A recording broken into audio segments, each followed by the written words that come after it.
Hello tout le monde, aujourd'hui on va se faire les systèmes de deux équations à deux inconnus.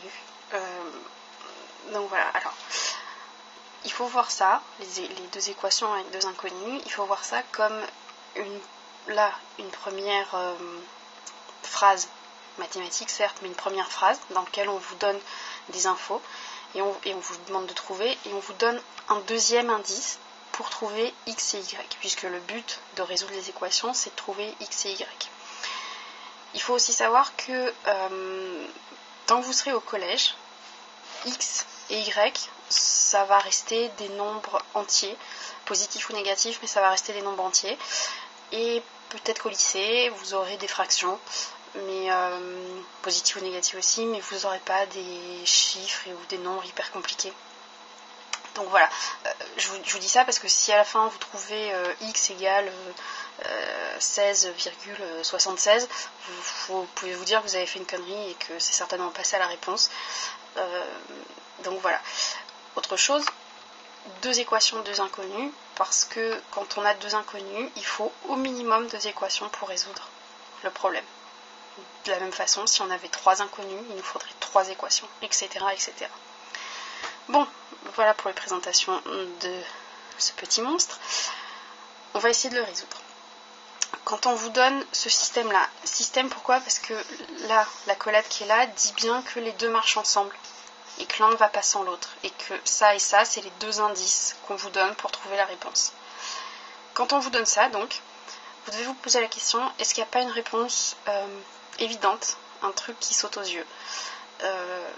Alors souvent les réponses qui sautent aux yeux c'est 0 et 1 ou 1 et moins 1 ou un truc comme ça. Si vous vous posez la question avant de le faire et que la réponse est évidente, tant mieux, vous éviterez de vous taper tout le processus pour trouver y, x, tout ça machin.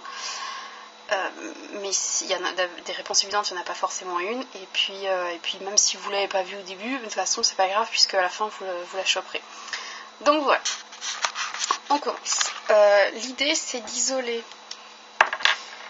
soit le x soit le y dans une des équations, c'est-à-dire que là on a deux équations, on choisit celle qu'on veut manipuler en premier.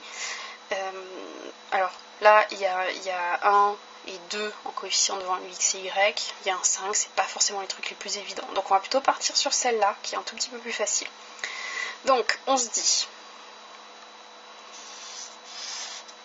la première on n'y touche pas pour l'instant, par contre on va essayer par exemple d'isoler le x dans la première équation, c'est-à-dire que celle-ci, on va essayer de faire en sorte qu'il y ait x d'un côté et le reste de l'autre. Donc ici, le moins 1, il est de l'autre côté, il ne bouge pas. Par contre, le y qui est ici, il est en moins 1, enfin moins y. Pour le faire passer de l'autre côté du égal, alors attendez, hop. Dites-vous toujours que le égal, je suis désolée, je bouge un peu, dites-vous toujours que le égal, ici, c'est une espèce de frontière, et que si les chiffres ou les x et les y veulent la franchir, comme à une frontière, ils doivent montrer patte blanche et ils doivent faire quelque chose. Donc, je m'écris dessus en plus, c'est génial. Oups, pardon. Et j'ai zoomé et c'était pas du tout fait pour. Donc voilà. Je dis donc le moins y, pour qu'il puisse passer de l'autre côté, il faut qu'il s'ajoute, ce qui nous fait. Voilà. Donc là, on a la deuxième équation, la deuxième ligne, mais écrite en fonction du x. Pourquoi on fait ça ? Parce que maintenant, dans la première équation, on va remplacer le truc qu'on a trouvé ici, qui remplace x, on va le remplacer ici. Démonstration. J'essaye de manipuler en même temps, je vous assure que c'est pas pratique du tout. Ouais, ça va pas le faire. Donc, on reprend. Dans notre première, on avait donc x qu'on va remplacer. On va le remplacer par ce qu'on a trouvé, c'est-à-dire moins 1, je vous le remets, il était là, moins 1 plus y. Alors ça tombe bien parce qu'ici, des x, il n'y a pas de coefficient devant, donc il n'y en a qu'un, ça simplifie. Plus 2y égale 5. Pourquoi ça nous arrange comme ça ? Parce que ici, on a que des y et que des chiffres. Ce qui fait qu'on se retrouve avec une équation à une inconnue, et là, on peut le faire.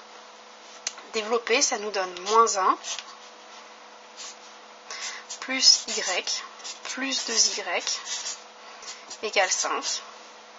Ça nous fait donc moins 1 plus 3y égale 5.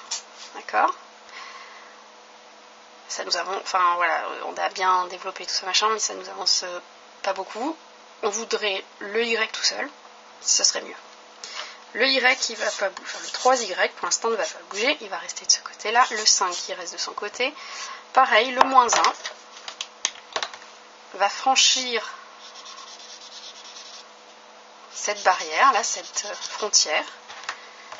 Pour pouvoir passer cette frontière, de moins 1, il va devenir plus 1. On a donc 3y égale 6. Bon, bah ça, c'est 1. On ne pose pas, ça nous donne y égale 2. Ah, c'est déjà pas mal, on en a trouvé un des deux. Par ricochet, on devrait pouvoir trouver le deuxième. Alors, on va partir par exemple de celui-là. On a dit y égale 2. Là, il ne va pas nous manquer grand-chose pour qu'on trouve le x. Donc, on va le poser dans un petit coin comme ça. Ce qui nous donne x est égal à moins 1 plus 2. Si j'écris pas sur mon bureau, c'est mieux. Ce qui nous donne donc x égale 1. La solution de notre équation, c'est donc x égale 1 et y égale 2. Ça, c'est la solution de notre système de deux équations à deux inconnues. Par acquis de conscience, on vérifie. Est-ce qu'on a bien? Oui, évidemment, oui. On a 1 moins 2, ça fait bien moins 1. Et on a bien 1 plus 2 fois 2, qui est égal à 5. Cette vérification qu'on fait à la fin, faites-la aussi à chaque fois, parce que ce serait quand même dommage, sur une toute petite erreur d'inattention, d'avoir un des deux, genre le x qui est bon, mais pas le y. Et si on vérifie pas après sur le système de départ, bah, c'est quand même super dommage de foirer juste à cause de ça. Donc voilà. Donc une fois que vous avez votre résultat, vous reposez, vous remettez vos résultats dans l'énoncé du début. Ce que je viens de faire là, je dézoome. Tout ce que je viens de faire là, soit vous le faites sur votre brouillon, soit si vous êtes un peu plus sûr de vous, le faites directement sur votre feuille. Là, je l'ai pas hyper bien présenté. Bon, déjà parce que c'est tout traviole, mais on va dire que j'ai pas fait non plus ça dans les règles de l'art. Ce qui est important le jour du devoir, c'est de remettre, donc de bien remarquer ça. Et puis vous encadrez bien, vous soulignez bien le résultat, parce que le prof c'est ce qu'il veut, il veut savoir que vous avez trouvé x égale 1 et vous avez trouvé y égale 2. Et puis voilà, il y a la limite qui est entre les deux, c'est pas trop grave, sauf si dans l'énoncé il vous dit démontrer, ou voilà, et auquel cas il faut que vous en rajoutiez, histoire de bien montrer que oui vous savez le faire, tout ça machin. Donc voilà. Si vous voulez d'autres exemples, n'hésitez pas à me demander et je vous en ferai d'autres. Donc voilà. Bon courage, ciao!